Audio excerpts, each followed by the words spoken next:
Ils sont 1209 apprentis répartis dans plusieurs corps de métier appelés à plancher du lundi 30 octobre au samedi 4 novembre 2023 au Collège d'enseignement général La Verdure, l'un des centres de composition de l'Atlantique retenu pour abriter la deuxième session de l'examen du certificat de qualification au métier CQM au titre de l'année 2023. Tôt ce lundi, au Collège polytechnique et universitaire Les Palmiers, l'un des sites rattachés au centre principal, les premiers candidats programmés sont mis à l'épreuve.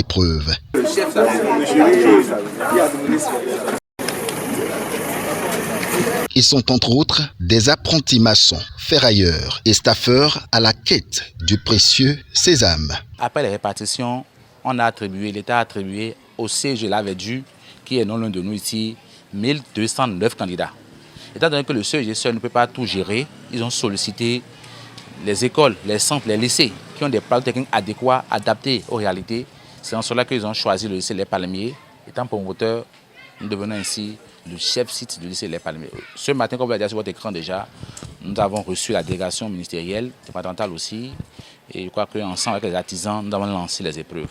Et alors nous sommes là durant toute la journée pour évaluer, pour vous noter et vérifier aussi l'apprentissage au niveau de nos artisans, notamment ceux de la branche maçonnerie, les maçons, les staffeurs et les ferrailleurs. En dehors du site Les Palmiers, il y a le site Alcide Service Formation où nous avons lancé également. Mais il y a 3 autres sites que sont les Cotonnades, Panthéon d'Afrique et les Jumeaux. Donc ces sites-là vont composer après. Sur le site du CEG La Verdure, la composition se fera demain avec les couturiers, les tailleurs. Et pour le moment, il n'y a pas d'incident. Tout se passe très bien. S'il y avait un incident par rapport à la santé, l'infirmière était là pour rapidement apporter la solution.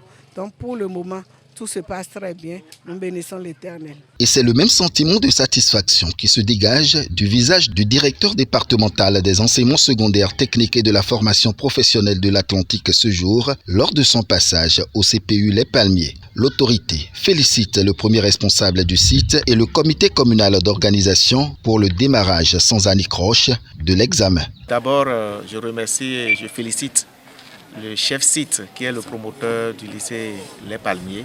C'est un jeune qui a beaucoup investi ici. Je lui dis félicitations, ça va s'agrandir davantage. L'organisation que je suis venu trouver ici, tout se passe très bien, tout est en ordre et les candidats, il y a 3 types de candidats qui composent, les maçons, les staffeurs et les ferrailleurs. J'ai vu les jurys en place, les jurys d'administration de l'épreuve. Ils sont là en train de suivre les candidats qui travaillent. Tout se passe très bien. C'est une bonne impression. Pour la chef centre, c'est le lieu de remercier le gouvernement, en l'occurrence le chef de l'État, pour les innovations apportées dans l'organisation de cet examen de fin de formation qui permet désormais d'avoir des artisans professionnels et compétents. Notre président de la République, son Excellence Patrice Guillaume Athanas Talon, a voulu mettre un cachet spécial au certificat de qualification au métier en rénovant ce certificat-là suite à l'installation de la CMA, c'est-à-dire la Chambre des métiers de l'artisanat. Ce cachet est spécial puisque les enveloppes portent le cachet de la DEC, la Direction des examens et concours, qui organise le baccalauréat, qui organise le BPC. En cela, vraiment, le cachet est spécial et nous devons féliciter notre gouvernement qui a fourni assez d'efforts, qui a déployé tout ce qu'il faut pour la réussite de cet examen-ci. Les apprentis des autres corps de métier seront également évalués tout le long de la semaine selon le calendrier établi. Les candidats ayant planché seront eux fixés au fur et à mesure sur leur sort. Ceux qui, pour diverses raisons, n'ont pas pu participer à cette deuxième session du CQM de l'année 2023 pourront saisir une nouvelle opportunité en avril prochain.